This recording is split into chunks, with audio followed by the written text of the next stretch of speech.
તો અમદાવાદમાં સાબરમતી નદી પરના સુભાષ બ્રિજને સંપૂર્ણ તોડી નવો બનાવવાનો નિર્ણય કરાયા બાદ 8 લેનના નવા બ્રિજની દરખાસ્ત તૈયાર થઈ ગઈ છે, જેમાં કરાયેલા ઉલ્લેખ અનુસાર સંપૂર્ણ બ્રિજ તૈયાર થતા 24 મહિના એટલે કે 2 વર્ષનો સમય લાગશે।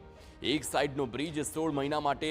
તેને પૂર્ણ કરી દેવાનો નિર્ધાર પણ તંત્ર દ્વારા વ્યક્ત કરવામાં આવ્યો। સંપૂર્ણ બ્રિજ નવો બનાવવાનો હોવાથી તેના કુલ ખર્ચમાં 5 કરોડ રૂપિયાનો વધારો થયો છે। ઉલ્લેખનીય છે કે અમદાવાદના સુભાષ બ્રિજને ગત ડિસેમ્બર 2025થી વાહન વ્યવહાર માટે બંધ કરાયા બાદ આજ સુધીમાં માત્ર જૂના બ્રિજને તોડી પાડવાથી આગળની વિશેષ કોઈ કામગીરી નથી કરવામાં આવી।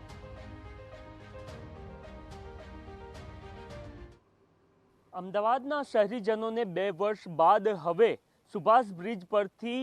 નીકળવા મળશે, કારણ કે અત્યાર સુધી અગાઉ જ્યારે ડિસેમ્બરમાં આ બ્રિજમાં ક્ષતિ સર્જાઈ ત્યારબાદ એ નક્કી કરવામાં આવ્યું હતું કે બ્રિજ લગભગ 1 વર્ષની અંદર તૈયાર થઈ જશે, પરંતુ જે નવી દરખાસ્ત આવી છે એમાં એ વાતનો સ્પષ્ટ ઉલ્લેખ કરવામાં આવ્યો છે કે હવે સમગ્ર બ્રિજ જ્યારે તોડી જ પાડવામાં આવે છે ત્યારે નવો બ્રિજ 8 લેનનો તૈયાર કરવામાં આવશે અને એ બ્રિજ તૈયાર થતાં લગભગ 24 મહિના જેટલો સમય વીતી જશે। એટલે કે ગત ડિસેમ્બરમાં જ્યારે આ બ્રિજ બન્યો ત્યારે જે વચન આપવામાં આવ્યું હતું અથવા તો જે દાવો કરવામાં આવ્યો હતો એ દાવો ખોટો પડતો જોવા મળી રહ્યો છે અને હવે અમદાવાદના જે શહેરીજનો છે એને નવી ટાઈમલાઈન આપવામાં આવી છે અને એ ટાઈમલાઈન છે કે આજથી હવે લગભગ 24 મહિના બાદ શહેરીજનોને નવો બ્રિજ મળશે।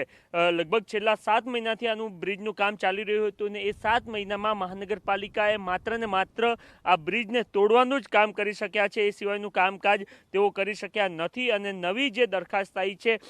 એ મુજબ અગાઉ જે 236 કરોડ રૂપિયાનો ખર્ચ નિર્ધારિત કરવામાં આવ્યો હતો એ હવે વધીને 5 કરોડમાં એમાં ઉમેરો થયો છે અને આ સિવાય સ્ટીલ, સિમેન્ટ કે પછી અન્ય જે તમામ વસ્તુઓ જે અત્યારે હાલ જે ભાવથી મળી રહ્યા છે એના કરતાં એમાં જેટલો વધારો આવશે એ વધારો પણ જે તે કોન્ટ્રાક્ટર છે, કારણ કે અગાઉ જે કોન્ટ્રાક્ટરને કામ આપવામાં આવ્યું હતું એ જ કોન્ટ્રાક્ટર માટે આ કામ જારી રાખવામાં આવ્યું છે। 5 કરોડનો વધારો આપવામાં આવ્યો છે અને સાથે જ સ્ટીલ કે પછી અન્ય તમામ જે વસ્તુઓના પ્રોડક્ટમાં ભાવ વધશે તો એનો ભાવ વધારો પણ મહાનગરપાલિકાએ આપવાનો રહેશે। એટલે કે સમયગાળો પણ વધ્યો છે અને સાથે ખર્ચ વધતો પણ આ બ્રિજને લઈને જોવા મળી રહ્યો છે।